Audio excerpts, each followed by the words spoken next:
Parts! Welcome to my YouTube channel. For today's vlog, excited na ako. Excited na ba kayo? Kasi, so, kung solid kayo na subscribers ko, lagi na tayo, taon-taon tayo gumagawa ng Vlogmas. So, nag-start tayo ng Vlogmas 2021. So, ipapakita ko sa inyo yung mga nagdaang Vlogmas. So, since 2021. So, ngayon, Vlogmas 2025 tayo, day 1. So, hopefully, makompleto natin yung ating Vlogmas 2025. Like, and share. Sa buong December 25. So, abangan nyo, marami akong ipapakita. Again, last year, sinare ko sa inyo yung mga pasalubong, yung mga napamili ko kasi pauwi ako ng Pilipinas. Ayun nga, pauwi na naman ako ng Pilipinas. Kaya, marami tayong ganap na mangyayari itong month na to. Kasi, basta excited na akong ipakita sa inyo lahat ng mga bibilin ko ulit. So, sana panoorin nyo yung aking Vlogmas 2025, mga ka-solid parts. Thank you for watching!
Good morning mga ka-solid parts. Welcome to my YouTube channel. So, ayan.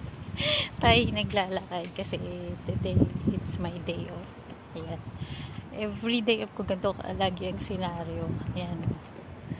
Kasi maglalakad ako doon hanggang kanto doon. Kasi walang nadaan taxi dito. So, kailangan mo siyang pumunta pa doon sa kanto. Parang ang kanto kung nasa Lumban ako.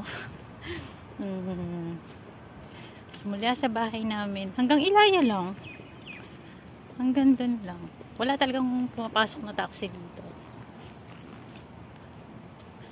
kasi yung mga nakatira dito kasi di sa akin galing sa mga nasasakyan kong taxi noon. Itong lugar na to, mga mayayaman daw mga nakatira dito. Ewan. kaya walang nadaan taxi dito. Kaya talagang wala akong choice kundi maglakad hanggang kanto. Wala pa akong final destination kung saan ako pupunta. Kasi kung pupunta ako sa IKEA, walang signal doon. So, wala akong wifi. Tapos, wala, mall lang ngayon pagpipilian ko. Kasi may bibilin ako sa IKEA kasi magpapadala ako ng package. Bago kami pumunta ng Jordan. So, ewan ko, bahala na kung saan mapadpad. So, i-update ko kayo mga ka-solid cards. See you later. Hello mga ka-solid cards, I'm back. So, ayan, nandito na ako sa may kanto. Tapos doon ako galing. Ayun. So, maglalakad ako diretso pag gano'n. Pag wala pang taxi, dire-diretso lang ako. Hanggang sa umabot na naman ako ng Danube. So, may titingnan ako doon. So, habang walang taxi. Samahan nyo ako. Mahangin ngayon na. Nag-effort pa naman akong planchain ng aking buhok. Yes, nag-plan. So, dun yung lalakarin natin. Doon, na yun. Doon.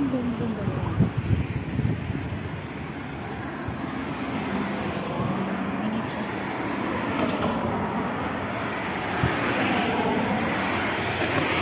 Mainit talaga siya, guys. Pero hindi pa naman masyado mainit kasi ano pa lang 9:45, 9:30 ako umalis sa bahay.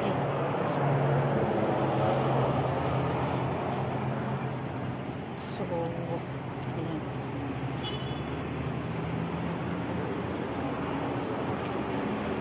So, i-update ko kayo mamaya mga ka-soliders pag may taxi na. Hello mga ka-solid cars, update ulit. Ayan, nandito na ako sa Red Sea Mall. Diyos ko, grabe. Isang oras ako naghintay ng taxi, ah. Kaloka. Diniretso ko yung lakad ko hanggang Danube. Tapos tumingin ako ng mga appliances kasi meron akong bibilin. Kaso wala doon. Baka dito meron. So, ayan, nandito na. Papasok na ako. May kitang init sa labas.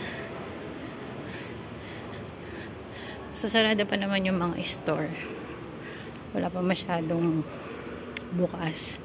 So, uupo muna tayo doon sa gilid. Papakita ko sa inyo. Tayo magkakape. Dahil may baon akong kape. Nagbabaon ako ng kape kasi